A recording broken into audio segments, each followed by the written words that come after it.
ಬಿಹಾರದ 6ನೇ ರಾಮ್ಸರ್ ತಾಣ.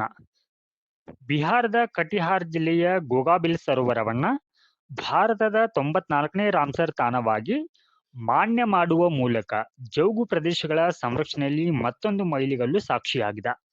ಇದರೊಂದಿಗೆ ಬಿಹಾರವು 6 ರಾಮ್ಸರ್ ತಾಣಗಳನ್ನ ಹೊಂದುವ ಮೂಲಕ ಅತಿ ಹೆಚ್ಚು ರಾಮ್ಸರ್ ತಾಣಗಳನ್ನ ಹೊಂದಿರುವ ತಮಿಳುನಾಡು ಮತ್ತು ಉತ್ತರ ಪ್ರದೇಶದ ನಂತರ 3ನೇ ಸ್ಥಾನವನ್ನ ಪಡೆದಿದೆ.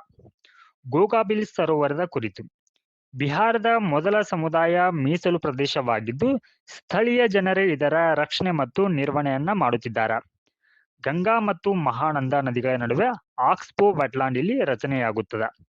ಪ್ರವಾಹದ ಸಂದರ್ಭದಲ್ಲಿ ಎರಡೂ ನದಿಗಳೊಂದಿಗೆ ಈ ಸರೋವರವು ಕೂಡ ವಿಲೀನಗೊಳ್ಳುತ್ತದೆ. ಈ ಮೂಲಕ ಜಲಚರ ಜೀವ ವೈವಿಧ್ಯತೆ ಮತ್ತು ವಲಸೆ ಹಕ್ಕಿಗಳಿಗೆ ಇದು ಆಧಾರವನ್ನ ನೀಡುತ್ತದೆ. ರಾಮ್ಸರ್ ತಾಣಗಳು.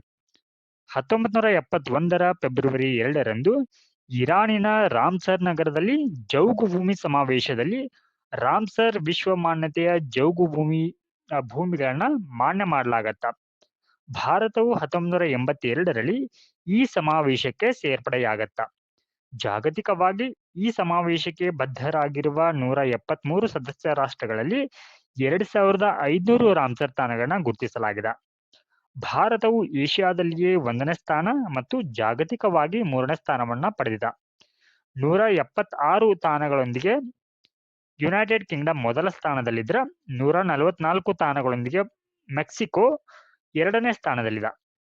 ರಾಮ್ಸರ್ ತಾಣಗಳು ಪ್ರವಾಹ ನಿಯಂತ್ರಣ, ಅಂತರ್ಜಲ ಮರುಪೂರಣ ಮತ್ತು ಜೀವ ವೈವಿಧ್ಯತೆ ಸಂರಕ್ಷಣೆಯಲ್ಲಿ ಪ್ರಮುಖ ಪಾತ್ರ ವಹಿಸುತ್ತ. ಈ ಮಾಹಿತಿಗೆ ಸಂಬಂಧಪಟ್ಟಂತೆ ಒಂದು ಪ್ರಶ್ನೆಯನ್ನ ನೋಡೋಣ.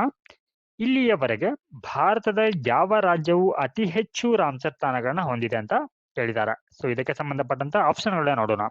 Option A Tamil Nadu, option B Paschima Bangala, option C Kerala, option D Bihar. So ಇದರ ಒಂದು ಉತ್ತರವನ್ನ ಕಮೆಂಟ್ ಸೆಕ್ಷನ್ ಅಲ್ಲಿ ತಿಳಿಸಿ. ಸ್ನೇಹಿತರೆ, ಇದೇ ರೀತಿಯ ಒಂದು ಪ್ರಚಲಿತ ಘಟನೆಗೆ ಸಂಬಂಧಪಟ್ಟಂತಹ ಮಾಹಿತಿಗಾಗಿ ನಮ್ಮ ಚಾನೆಲ್ ನ ಸಬ್ಸ್ಕ್ರೈಬ್ ಮಾಡಿ.